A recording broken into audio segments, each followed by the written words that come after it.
Hi everyone, this is a video, I was going to say short video, but it's kind of long, of my trip yesterday on the 8th of May into the Bayous, the swamplands in South Louisiana, south of New Orleans, and this is the area that is currently under threat from the big oil slick. And I don't know what the hell they're going to do if it does make it here, because it's a very fragile ecology, and this is all swamp. It's all maximum 2 to 3 feet deep, and a lot of this stuff, this greenery, is basically floating there, really. And the place is absolutely teeming with wildlife, turtles, fish, loads of birds. There's me with the wind blowing in my face.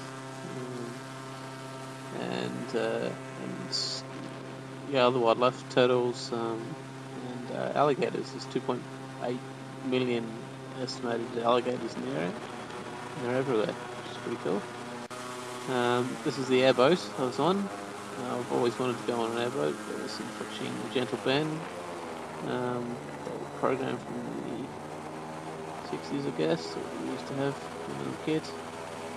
To have an airboat going through the Florida Keys, I think, or somewhere like that. Maybe that doesn't make sense because it's there, but anyway.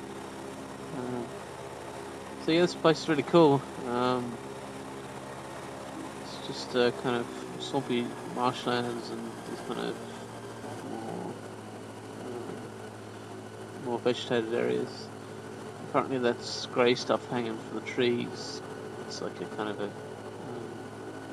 it's a moss, I guess. Apparently Model T Fords used to use that to line the cushions with, or stuff the cushions with. Henry Ford used to like it, and I don't know what it's called. I just know that fact. But apparently it used to get very scratchy. So yeah, the boat's just going on the swamp area. Like I was saying, it's only kind of 2 or 3 feet deep.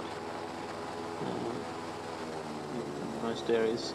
Most of this is naturals. There are some man-made passages through here as well. But the swamp tour is quite popular. There's a lot of fishing goes on here as well. And they actually hunt alligators at a certain time of the year as well. I think September, October, November. Yeah, there's plenty of fish. Here's the first alligator we saw. I still haven't got the hang of my SLR's camera's video function, so the focus is always out for some reason.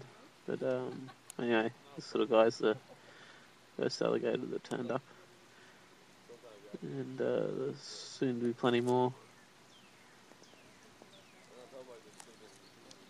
The tour guides feed them marshmallows because apparently they go for the things that are white because they only see in black and white.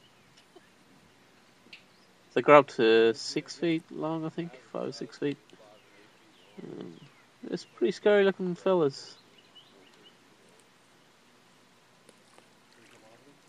It's maybe hard to tell the scale of them here, but these ones are kind of ranging between 4, and then there's a kind of bigger one that comes along in a second.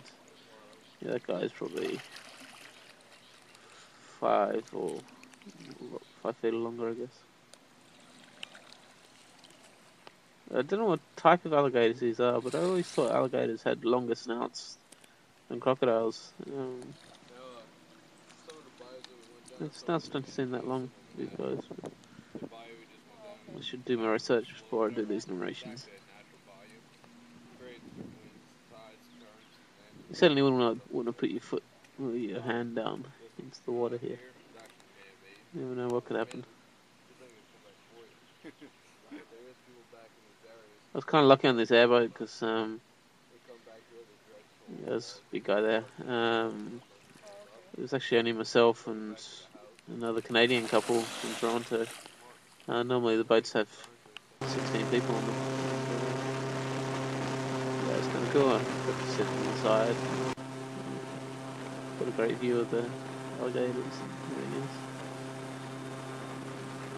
This is back into kind of the marshier areas, and this is all floating. Most of this, apparently, like if you try to wade out into that grass there, you end up kind of neck deep in the swamp pretty quickly. And it's kind of vegetation kind of floating in the water as well. We did see a quite a large soft-shelled turtle, which is pretty cool. We didn't get to video of that. Here I am again. Should have been wearing those earmuffs, I guess, the whole time, but not cool. The airboat behind.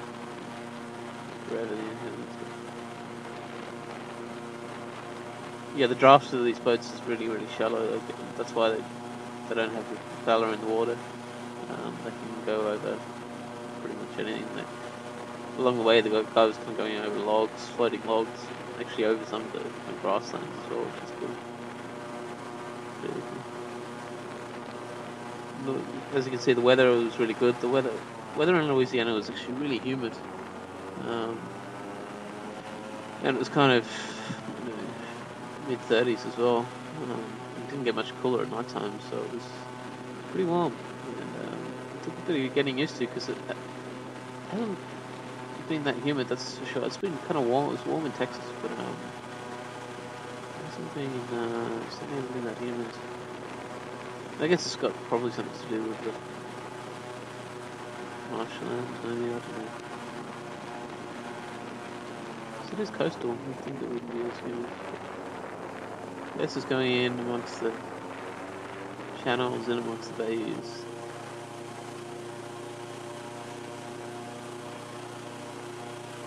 You may notice in some of my photos, the blues in the sky are bluer, because I bought a polarizing filter in Vegas.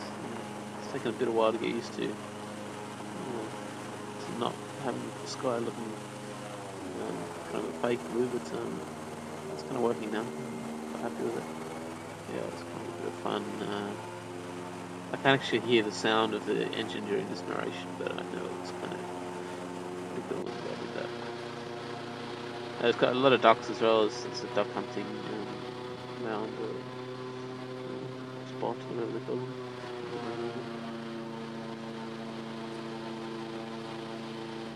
Yeah, it's kind of nice. There's no wind as well. It's just really still, really tranquil. Especially when the boat stopped and we were just floating there, and the crocs came, the alligators came off, and other wildlife, birds. A lot of bald eagles around here as well. I kind of did see eagles, but I'm not sure that they're bald eagles. Yeah, the guy, one stage, the tour guide listed off the wildlife that is around there, and it's kind of crazy.